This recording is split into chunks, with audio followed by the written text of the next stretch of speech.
Hi everyone, my name is Loraine and I'm a storyteller, and this is my video blog entitled The Ever Unfolding Rose, where I tell stories about self-love and spirituality. If you've watched my previous vlog, I've decided to use tarot deck and oracle decks to set the themes of my stories per episode. So for this episode, I'm using again the Dark Mirror Oracle by Sava, the Wild Offering Oracle by Tosha, and Messages from the Heart of the Divine Oracle deck by Ashley Lever Brart. I'm listing them in the description box of this video should you be interested in checking the oracle decks out. So the cover picture of this video already shows the layout of the cards that I intuitively picked. Initially, I was just picking the Triumph of Lies and writing a different story about this last week. When this Saturday, while I was reading a book, God gently nudged me about the topic of my next vlog. He wanted me to triumph over my lies in a way, because truth never spoken are becoming lies in themselves. He told me that it's time for me to tell the entirety of my story, the complete version of all my previous episodes, without skirting around the truth regarding my spiritual journey. I felt surprised that I didn't feel any fear and doubt in my heart to finally tell this story. So let me read to you the story that I wrote for this episode. So I wrote a lot. So regarding the Triumph of Lies, you can see this. So it starts like this.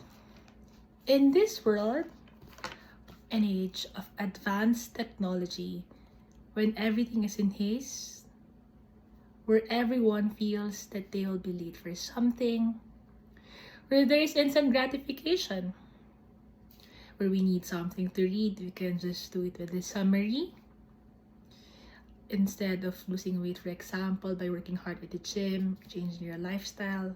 You have instant diet pills.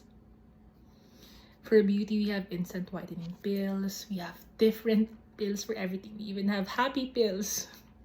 For food, we have instant delivery, fast food. We even know instantly what's happening with something because of social media.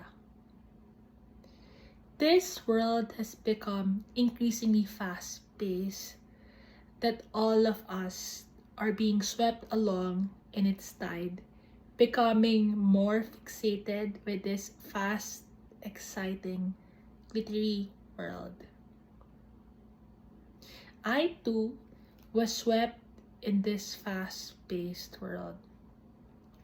I was hustling along with everyone else, working very hard for my clients, for my promotion, for having fun, going out with friends, saving money to buy these designer items, which in itself is not wrong. In itself alone, it's not wrong. But why is it that when I wake up and I just want to go back and sleep, it's hard to stay motivated in work or even in life? Pressure is coming from the world, it seems, everywhere. The next promotion, the next quota, the next deadline, the next payment for your bills. It was then that I realized I was not truly happy. I want to be that person to wake up with happiness, wonder every day, excited by the possibilities. Is this really possible? I asked myself. I realized that my negative feelings were actually telling me something. I thought I was happy to make my clients happy. I thought I was happy to make my loved ones happy and my friends happy. I thought I was happy with making people around me happy. I thought I was happy buying the things that I want, going to places that I've planned on to. But after that momentary happiness, in that moment, after the high is gone, why do I feel like my life is boring? It's not magical. Where is that bone deep contentment that I used to see in movies, that I read about in books? Why do I feel so restrained? It was then that I realized that my negative emotions, anxiety, depression, burnout is actually trying to tell me something. It's actually my mind trying to tell me to fix something in my life. So I realized that I was not being true to myself, because it is when I am true to myself that I feel not restrained, that I feel free. And to be free, to be actually free, is for me to be my most authentic self. And being my most authentic self can make me happy. So remember that leap of faith into spirituality that I mentioned in my previous episodes? When I started to be true to my feelings, all of the negative and positive aspects of it, I, together with God, started on my path to happiness, called this journey to unconditional self-love. In my journey of unconditional self-love, God has planned to heal me. Little then did I know that He planned to heal me in my entirety, all of my emotional wounds, including actually my inner child wounds. Because unconditional self-love is all about wanting the best for that loved one. And God wanted that for me and for everyone actually. But it's not just me praying for this unconditional love. God moves and acts through us. It's like God saying, "Daughter, how can you know and feel my unconditional love for you when you don't know how to feel or how to unconditionally love yourself, how to feel such love? You cannot feel and receive what you don't have. As within, as without." It was really hard for me to love myself then. And now I have to make it unconditional, I told God. But I made a commitment to myself, which can only be done through this path of self-love, unconditional self-love. This inner journey was not easy. But the path to true inner happiness never was. It entails a lot of hard work. There are days I just cry my heart out as I re-examine, reopen my wounds, and set them right so they can finally heal. I had to go back to my past so I can move forward. My active and conscious inner journey healing started when I finally took that leap of faith in the latter part of this year. But I actually started walking with God, choosing to do so when I was just a small child then. Since I like fairy tales, then we can start with this. With once upon a time, there was a little girl, the youngest of her family. She was pretty and smart. She can even think to ask her mom at around 4 to 5 years of age if she can still eat her dinner, as she saw another mischievous child innocently spraying pesticide on her food when there was no adult watching around. She was that smart. At an early age, she can discern right and wrong.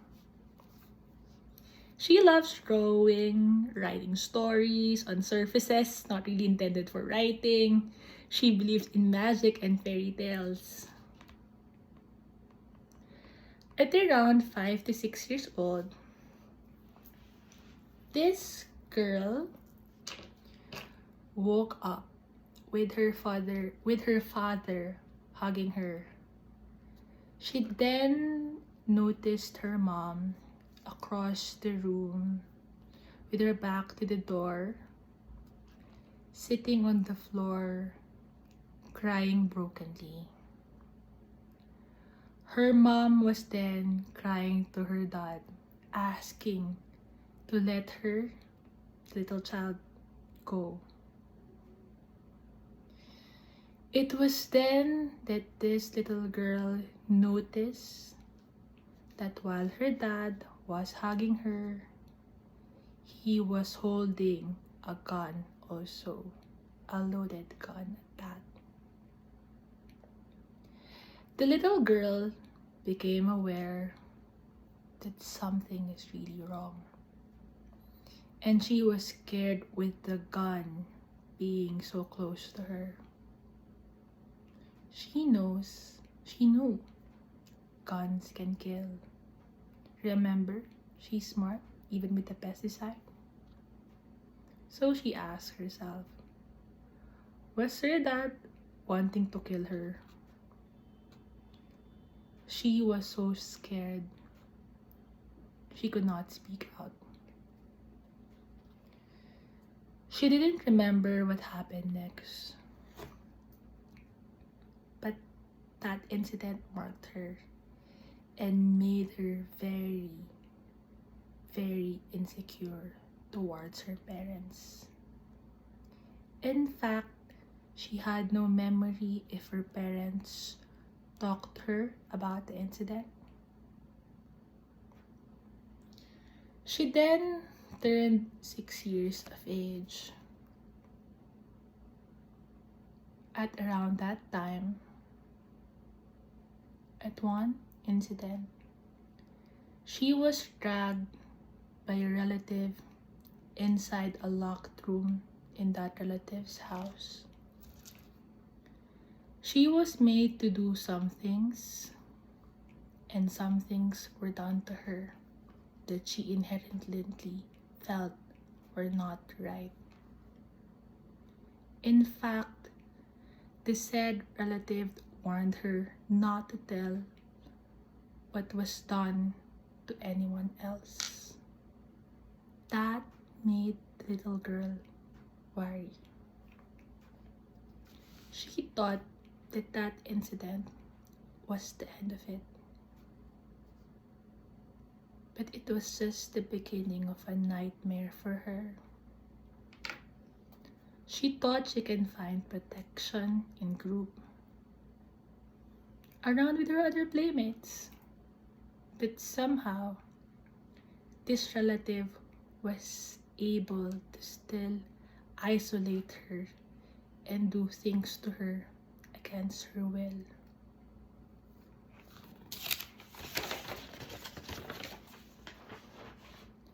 Since her parents were away and fighting, always at home and busy with work, she feels that she can tell them what's happening. On top of that, this lovely and kind girl does not want to add more trouble to her parents, so she just stayed silent about the situation. The abuse continued for a few years until she was 8 to 9 years old. But during those times, it was ongoing. This little girl tried to seek comfort elsewhere. She tried visiting a lot house of other nearby relatives because she was drawn to the complete and warm family dynamics inside that relative's house when she gets to be nourished with good food and gets to play with good toys of her cousins. But she was made ashamed for being there. This girl was smart and sensitive. She knew and felt that some of her younger relatives felt that she was annoying for always visiting their house. So, this little girl tried to seek warmth instead, towards spending more time with her favorite grandmother, who loves to nourish her with good food and her caring manner. Until she even heard from her own mother, who warned her not to spend too much time eating lunch and dinner at her own grandmother's house because her other relatives were implying that this little girl was not being fed enough at home and was acting in an embarrassingly poor manner as if she was a poor relative at such a young age. This little girl, who did nothing wrong, was made to learn to feel shame, to be ashamed of herself, to be ashamed of the lack and neglect she was undergoing when she was already feeling that very lack and neglect. And so, this little girl, trying to find solace and comfort within the confines of her own imagination. She loves reading her fairy tales, her happily ever afters, even watching the Japanese animation Pretty Soldier Sailor Moon. There's also Sleeping Beauty and Cinderella. With them, all of them, they have their own Prince Charming. Like Sailor Moon had her tuxedo mask. This little girl wondered, will her prince come to save her someday? Will this prince love her for all that she is, despite what she has been through at such a young age? She was still dreaming then. She was still hopeful then. But unfortunately, the worst blow was yet to come for this little girl. She was born in a family involved with Adventists and Catholics, so they were strictly traditionally religious. Her mother was traditionally Catholic. So one time, her mother sat down with her and her eldest sister because this mother was initially intent on lecturing her eldest sister.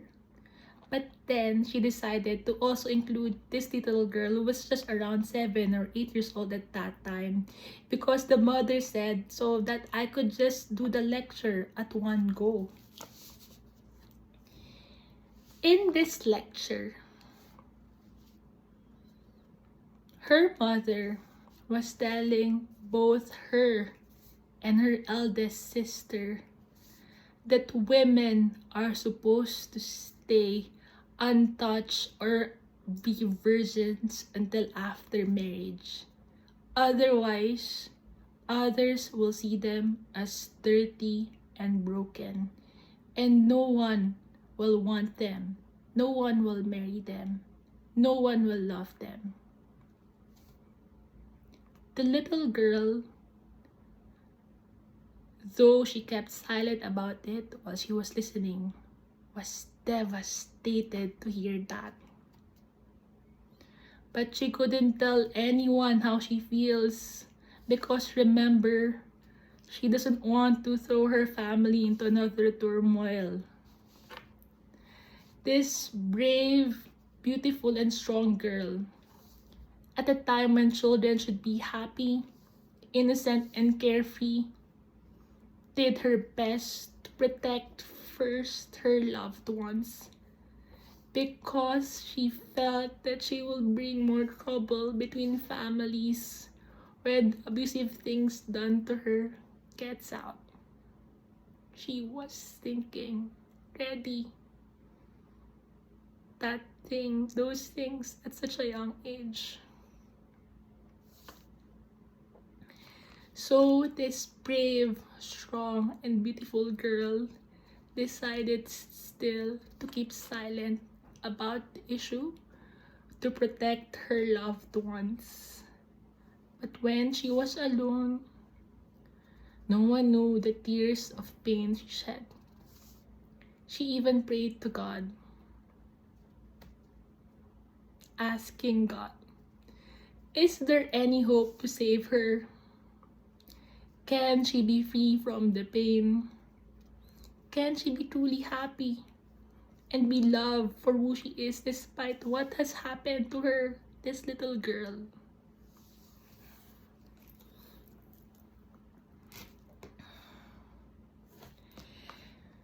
Didn't I tell you in my previous episode that the strongest prayers that will be heard in all of the heavens are the prayers that are deeply and sincerely felt, are the prayers coming from someone especially with the truest intentions.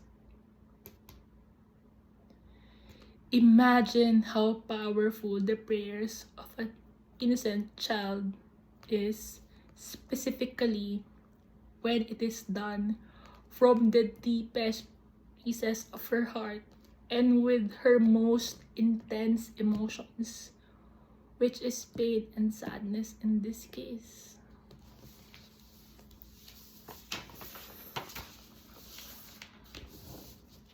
You know what? God heard little girl's sincere prayer. One night, during a very, very magical dream where everything was white, cool and misty and refreshing, this little girl dreamt of God. She asked God in her dream if she can still find someone who will love her fully, knowing that she was already dirty and impure. In fact, she was telling God then that this was not her fault, so can she still request for a true love like the one she reads in her fairy tales and watch in the romance movies? God replied to her that yes, you can have your true love as long as you walk closely with me. The little girl agreed and was so happy for her prayers to be granted. She actually felt refreshed when she woke up after that dream. But eventually, as she grew up, she actually forgot about that dream until God, in His infinite wisdom and love, reminded her of this dream during an inner healing journey. Unbeknownst to the little girl, her difficult and challenging path to true love began then. But remember, this beautiful little girl was strong and brave from the start. You have to remember that whenever we pray for something to God, God will make sure first that we are capable of fully receiving what we prayed for, if we are worthy of what we prayed for, so He won't lose us to the temptations of the world once He grants us His abundance and blessings. So, growing up, unknown to me then, I was repeatedly tested by God, made stronger by our Father. There were times I was bullied at school during elementary. Upperclassmen would target my allowance, or I would be isolated by my classmates then for strictly implementing school rules. Or some friends will be unhealthily competitive with me because of grades.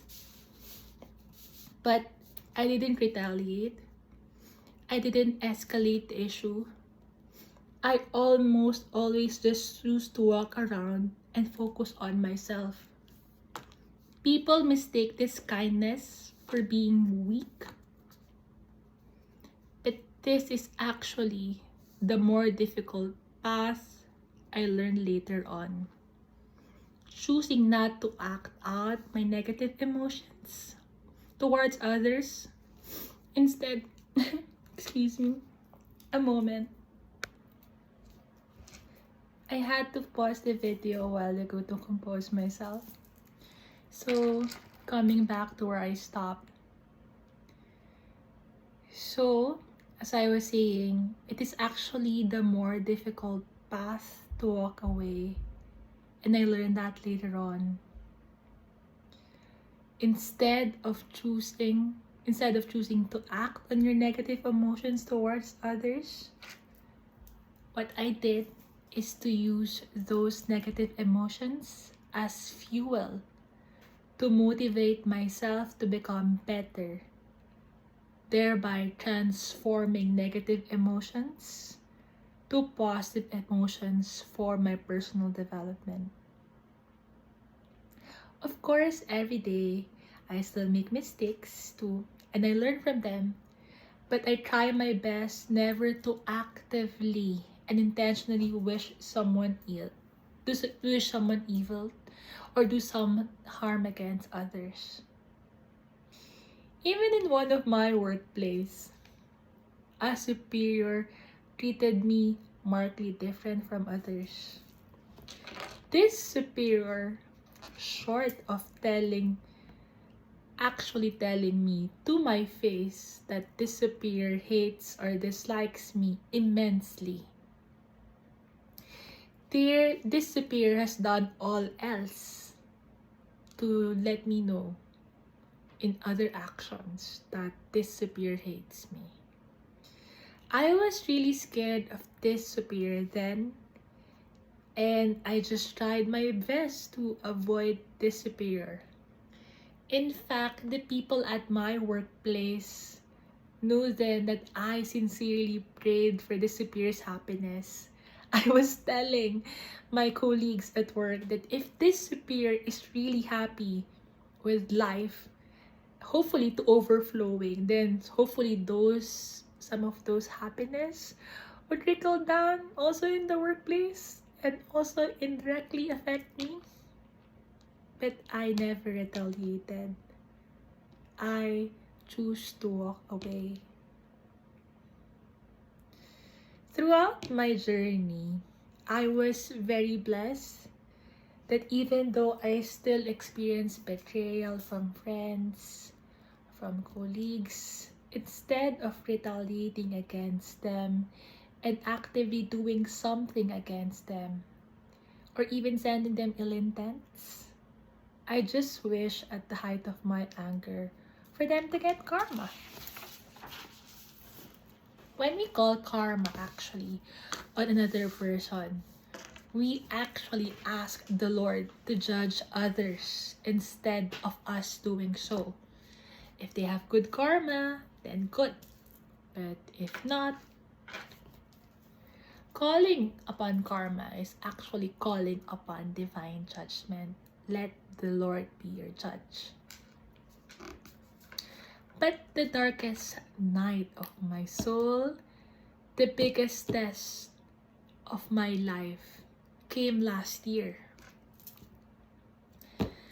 When my beloved grandmother died last year, her properties, of course, were subject to inheritance, to be inherited by her heirs. So there were conflicts involved around the properties involved there, to be distributed to her children. At the height of this conflict, during an online meeting with my relatives, all of my relatives were against me. As I, at my most respectful and calm voice, explained my mother's legal rights to them. These relatives shouted at me, made it seem I was all their enemy, and that as if I was doing something wrong.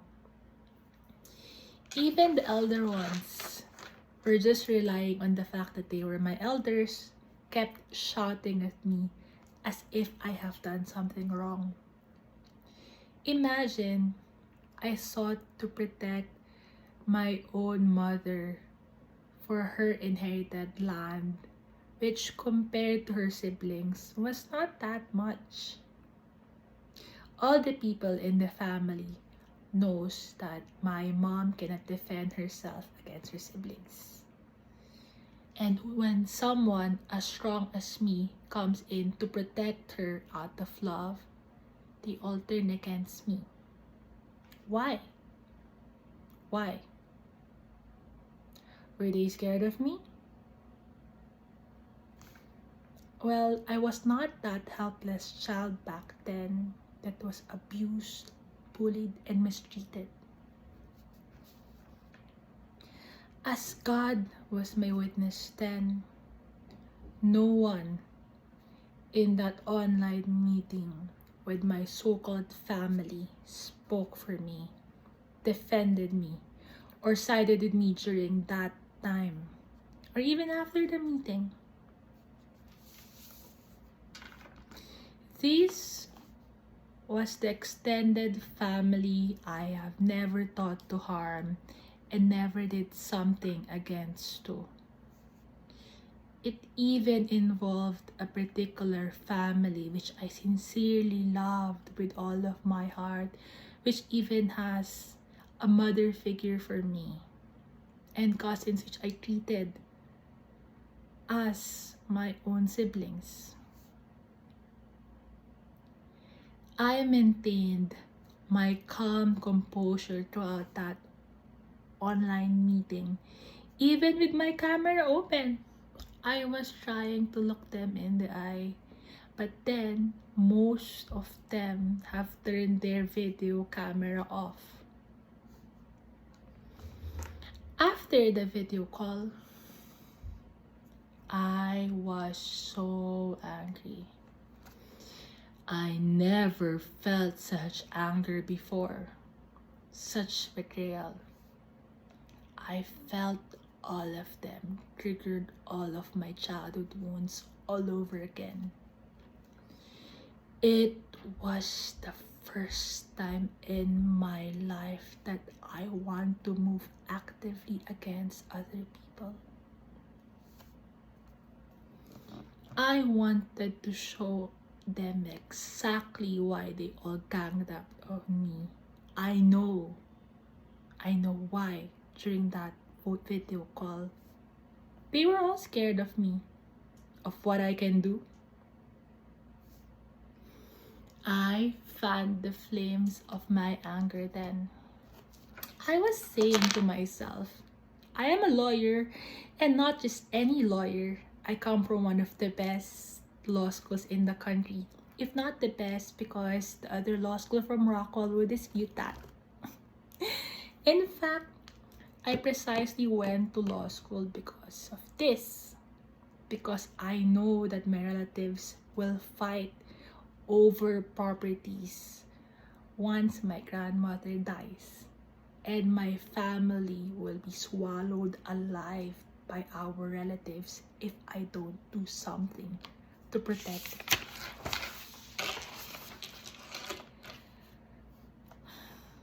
For me at that time, I said to myself, it's time to show my relatives that we were not the weakest family. My family was not the one to be pitied the most. I was telling myself it was time to turn the tables against them. And I was even reasoning out to myself, it's not as if I'm doing something bad if I expose them, if I found out something that is being done illegally. In fact, won't I be serving the ends of justice then? That was what I was telling myself. So, I deliberately directed intensely my anger for the first time, not towards myself, but towards how to bring others down. I was already meticulously planning on what administrative cases, criminal cases, civil cases that I will file against all of them. Not only that, I was taught in litigation by a good former boss to rain down on an opponent, overwhelm them at all angles, that litigation is dirty and you have to win at all costs. And I am confident, very confident of my chances against all of them. I even have an hidden trump card planned, and I even have plan A's, B's, and C's.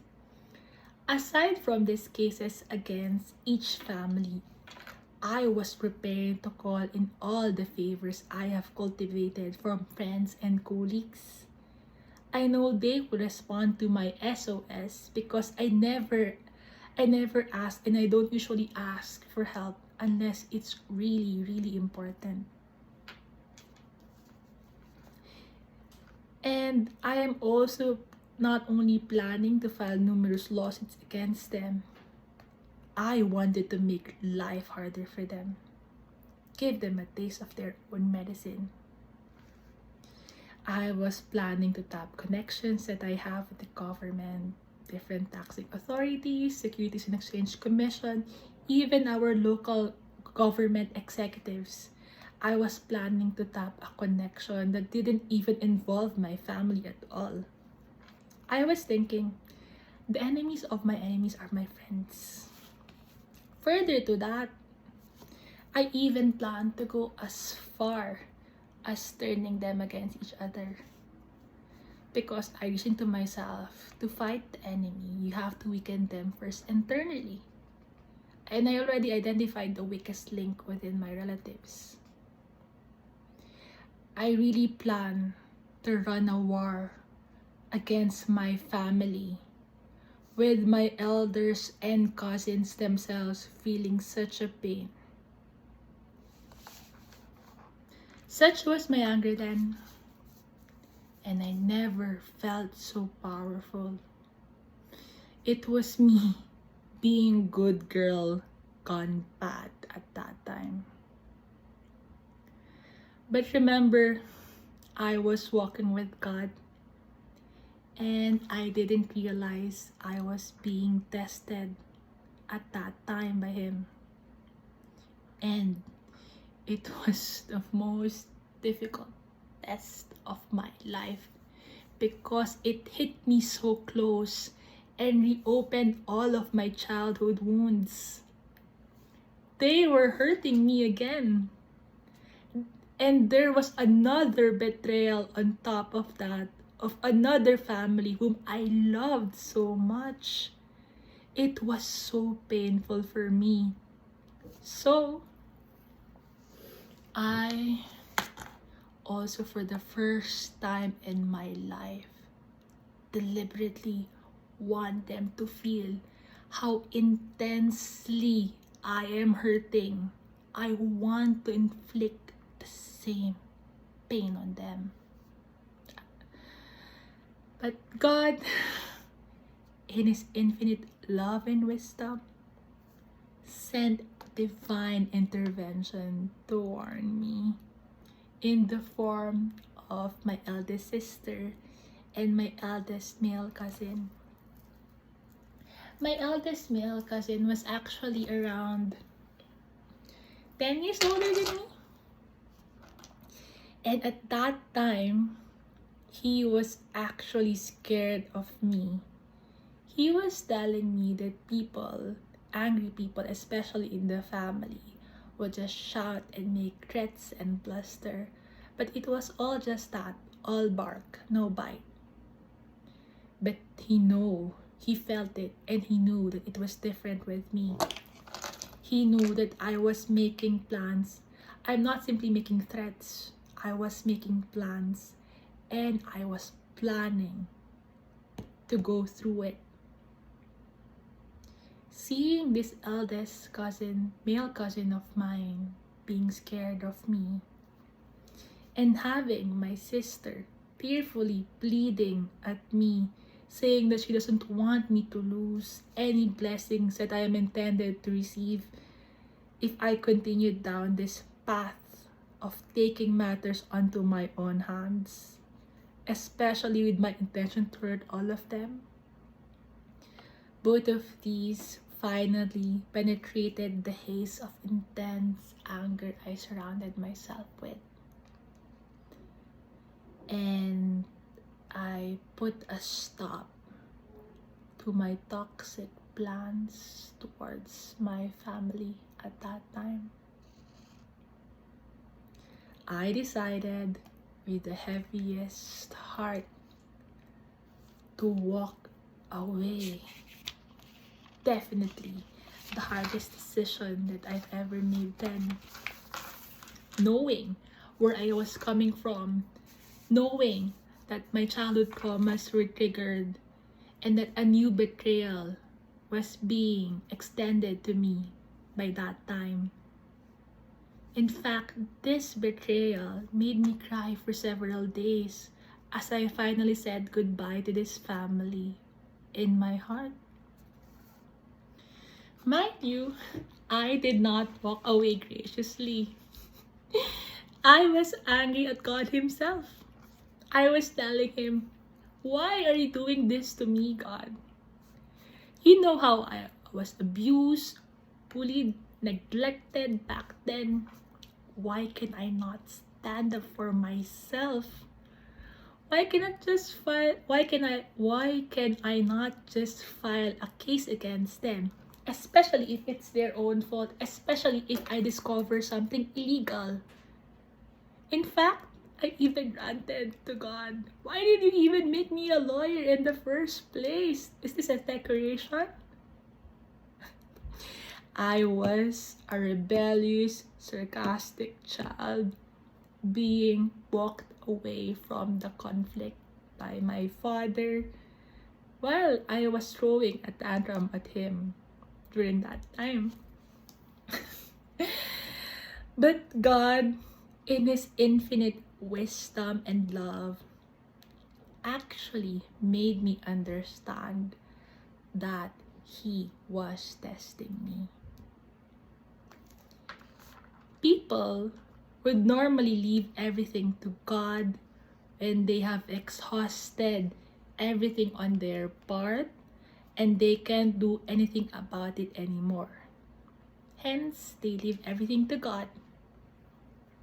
But this time, God made me understand that my decision to walk away this time is different because He has given me all the powers and means to act against people who were hurting me, who betrayed me, who bullied me.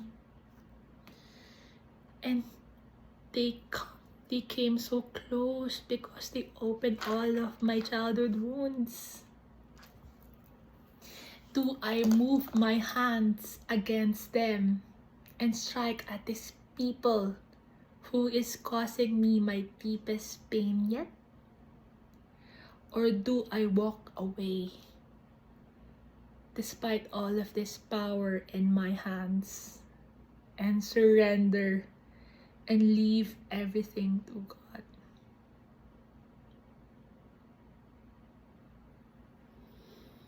And since I walked away, God made me realize this purpose, this test. Regardless of the laws of men, under the laws of God, I must not cause any harm to others. The very nature of me filing those cases, making life harder for my relatives, was motivated by ill intentions, making my intended act an act against God. So, I won the battle for my soul. At that moment, I walked away. And God isolated me from people intending to harm me ever since. Since I walked away from something harmful in that most difficult and vulnerable moment in my life, as I am yet unhealed then, I inadvertently chose God. God said that since I chose Him at that moment, at that pivotal moment in my life, I am finally strong enough and worthy enough to heal myself and receive true love. So with that, truth, feelings, and held by the Divine Mothers, receive. It's not clear. You can see it, the picture at the cover picture of this video instead. Because I decided to be true to God despite all of my feelings, which I offered all to Him. He deemed me ready to receive His blessings, His love, and my healing started then and there. But I took the more active role on my self-healing when I made that leap of faith into spirituality a couple of months ago. Now, I appear before you on this video on this very special occasion. My actual birthday today, December 20, reborn anew. I have healed enough. I am strong enough, in fact, to tell you this story, this love story of mine. As I was saying earlier, I was already planning my materials for my 4th episode while I was reading a book that God called me, telling me, daughter, it's time. It's time to set yourself free. It's time to show yourself to the world. And then I realized that God wanted me to tell my truth, my deepest truth, to the world.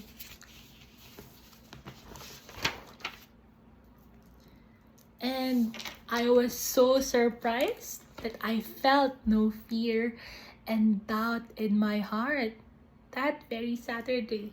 How many days ago was that? That I was being called by God to tell my story.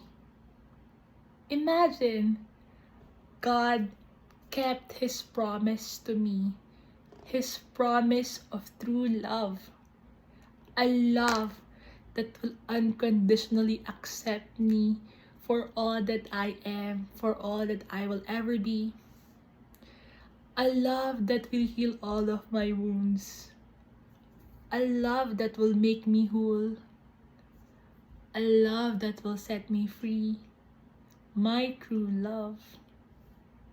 And He did. He kept His promise to me. kept His promise. As I walk with God, I learned to love myself unconditionally, accept and embrace all parts of me, positive, negative, patiently and devotedly healed my inner wounds and made myself whole. And even though you never asked me for it, or some of you will never ask me of it if you happen to watch this video, I want to say,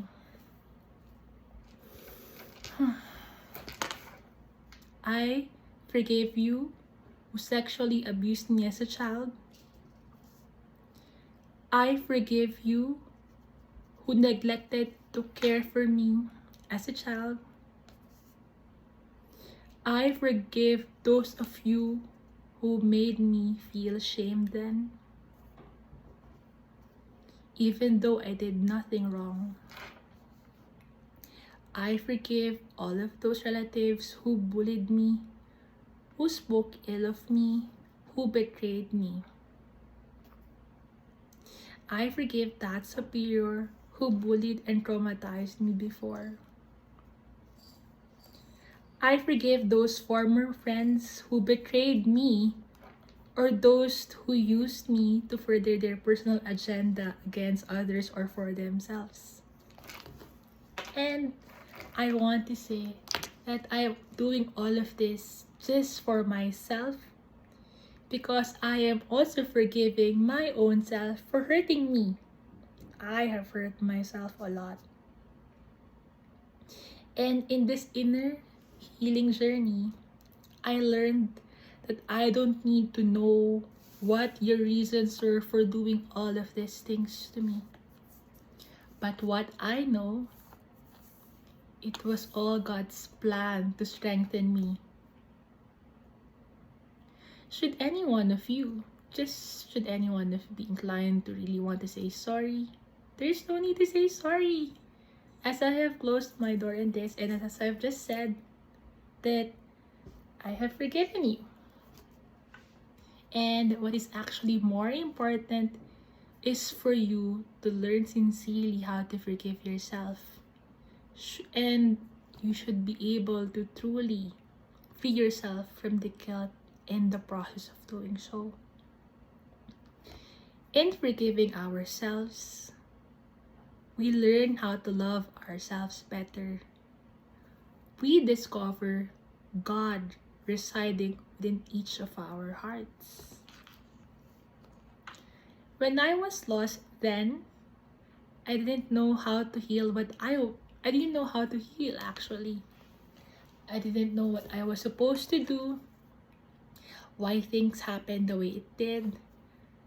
But I always kept this short prayer close to my heart. It goes like this: Lord, let your will be done, and let me glorify your name with my life. And here I am, appearing before you in this video, proudly declaring that I am a strong and beautiful daughter of God, healed, whole, and happy. And to my brothers and sisters in spirituality, I stand before you as a divine feminine, embracing her womanhood in all of her glory and beauty. And I'm now glorifying our Almighty Father, Spirit, Source, Universe, Allah, Yahweh, with my life story. And I wanted to add, actually, you know what? All of those abuses, all of those neglect, all of those bullying, all of those betrayal, yes, it wounded me,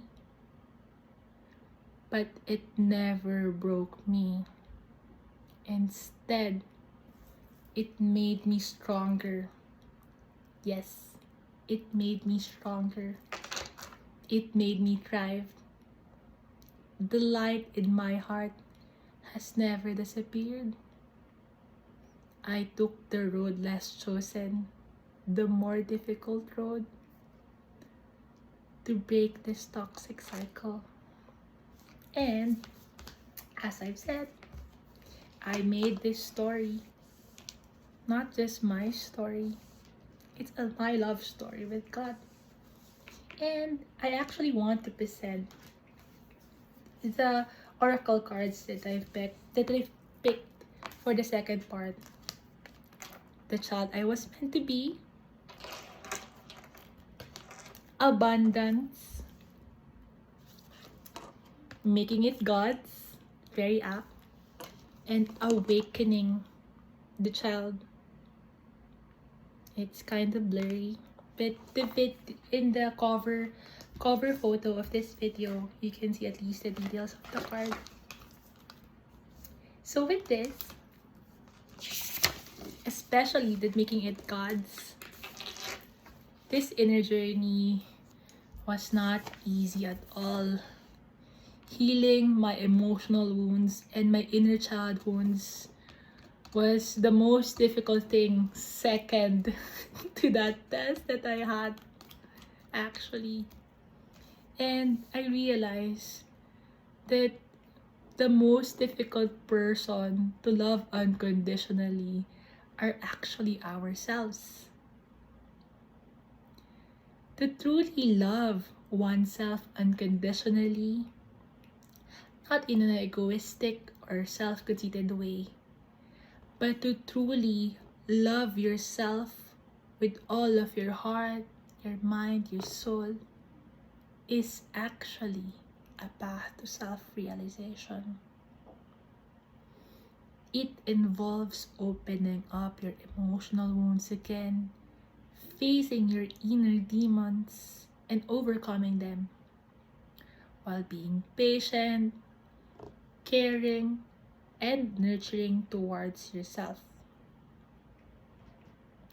But I decided, more than anything else in this world, I am willing to fight for myself. My peace of mind and my complete healing are my top priorities. They are priceless. And no one, of course, can fight my own battles for me but me, as no one can truly know myself than me. As simple as that. My true love, my true happiness is worth fighting for. You may not have experienced childhood abuse like me, but everyone, no matter how rich or powerful, has received emotional wounds one way or another. No one is exempted from the challenges and tests of life, and these tests are sent to us by God to test us if we are worthy of the blessings that we pray for, of true love, of happiness in this life. And these emotional wounds make it hard for most of us, if not all, to truly, unconditionally love ourselves, that we lash out negatively at ourselves internally and or externally, we hurt others deliberately or inadvertently with our toxic thoughts, toxic feelings, or toxic actions. Remember, your emotional wounds can explain, but it can never justify, it can never make right whatever toxic acts, bad or ill thoughts or actions or feeling that you direct to others. But as long as you're alive, there is always a choice. You have the power of choice. You have the choice to walk away from toxicity every day, every hour, every minute, every second. You have the choice to choose to love yourself better.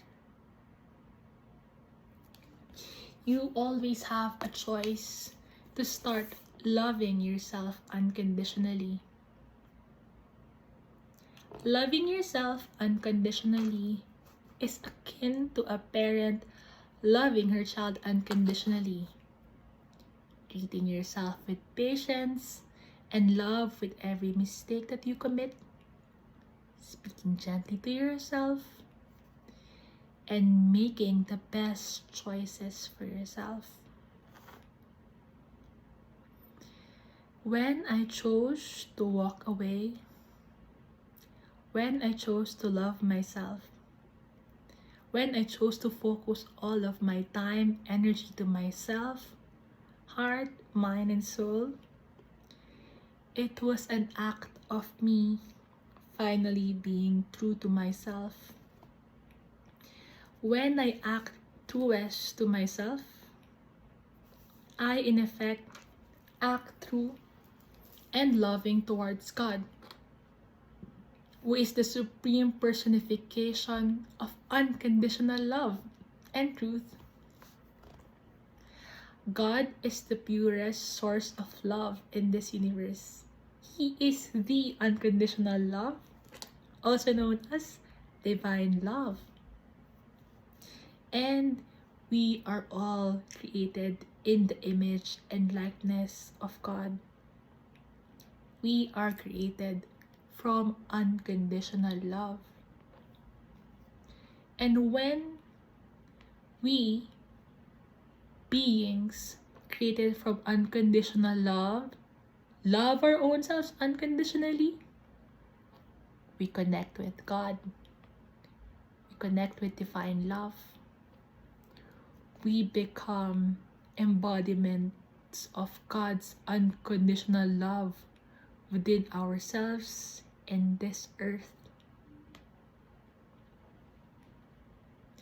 As I said in my previous episodes, imagine this world filled with people, each with unconditional love for themselves, that they are not hurting anymore.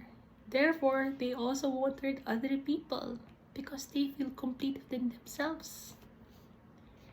And in knowing unconditional love within themselves, they know how to give and receive unconditional love to and from others. For as I've said, you cannot give to others what you yourself do not have.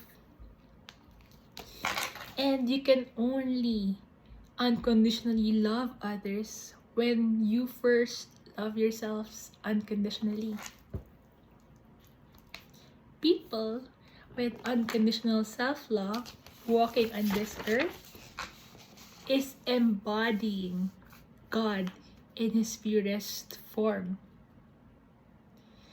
If each of us starts loving ourselves unconditionally, it's as if each of us will be experiencing heaven on earth, so to speak. So when I have learned to actively and deliberately choose to love myself unconditionally, since I deliberately set my path on this inner healing journey, I walk closer than ever with God as I got to know myself better and better. With knowing myself better, I started making the best choices for myself, physically, emotionally, spiritually. Each day, each difficulty or negative emotions, fears, anger, doubt, shame, are my allies because I learned that they are prompts from my non-conscious mind to send to my subconscious mind, telling me that something needs to be fixed within my mind. It could be a toxic thought, toxic feeling, or toxic trauma. During my inner healing journey, I even learned how bad it is for our mental health, how toxic it is for us to feel guilty for not believing in God enough, for not believing in God 100%, or for feeling guilty for our mistakes in not holding a perceived ideal. I cried about this at one time, not knowing that it was actually a toxic thought. God has to teach me that to be human is to make mistakes. We are not perfect 100%. That will actually deprive us of free will if we are perfect. If we just like be obedient to God 100%, it's hard to do that. And we're not meant to do that at all. Because one of the ways that God teaches us His lessons of unconditional love and forgiveness is through these mistakes we commit. These mistakes are here for us to learn from. Once you commit one, ask God for forgiveness sincerely, even if you know already that He's unconditional love personified. And then you learn from your mistake and then move on. Often, even if we asked for forgiveness for those acts we have committed, an act of ill will probably against another, or after we ask for forgiveness from God Himself, we still feel guilty. This is because we haven't released our inner demons of guilt within. Remember, unconditional self-love means you also must learn to truly, unconditionally forgive yourself as God has forgiven you.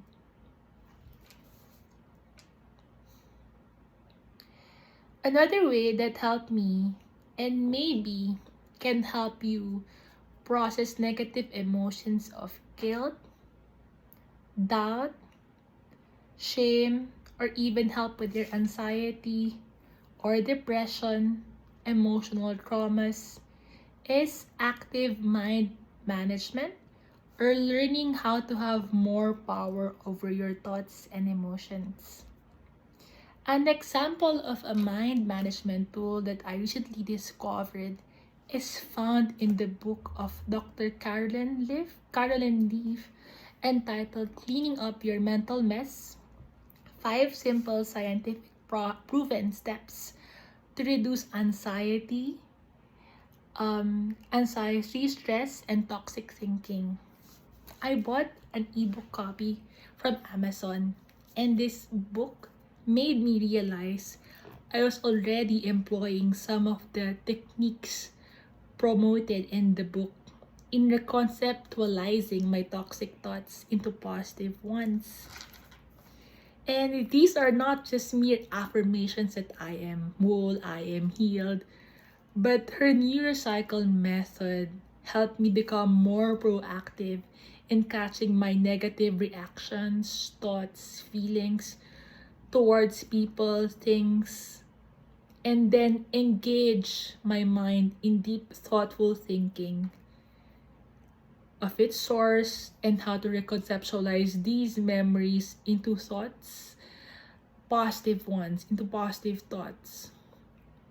And of course, I just want to say that I am not paid to promote this book. I am just amazed by the insights of Dr. Caroline Leaf. And I will leave the title of her book in the description box should you be interested also to learn her mind management tool. But please do note that this does not replace expert and medical opinion And please set an appointment with a medical expert for any of your mental, emotional, or physical concerns at your own discretion.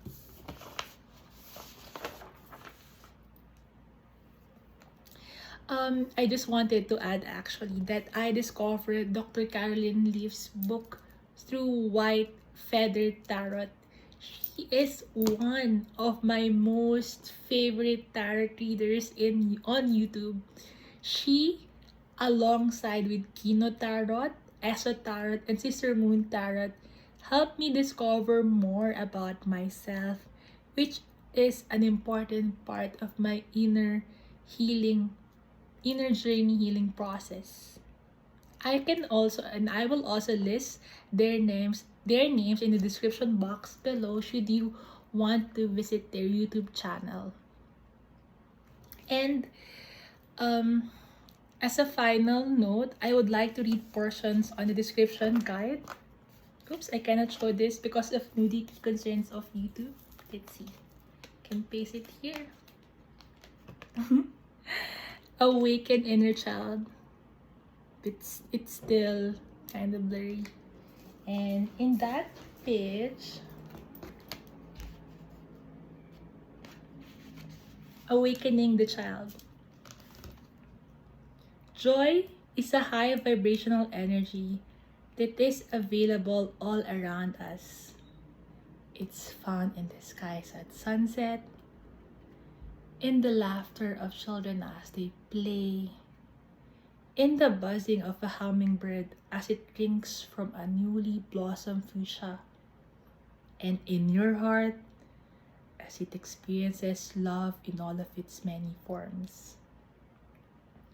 This energy is essential for our well-being, to experience the little joys in life around us every day.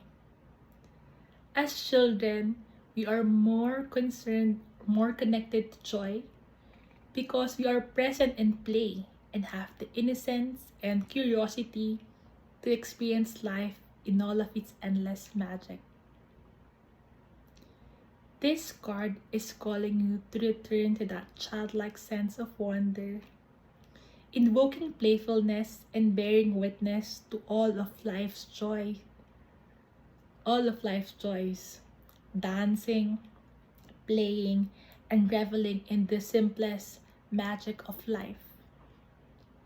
The joy lives in the pulsing of your heart, and your heart is calling for more fun in your experience, to lighten up and play.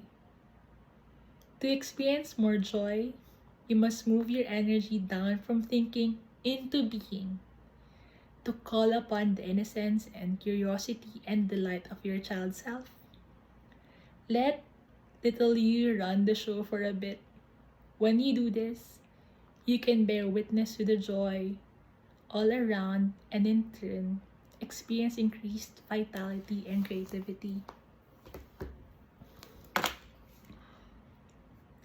I have completed my inner healing journey, and I am now letting my inner child run happy and free. And please do not feel sorry for what I've been through. I learned not to, and I'm not sorry for what I went through actually. Instead, celebrate with me and my inner child that today, in this particular birthday of mine, I am reborn.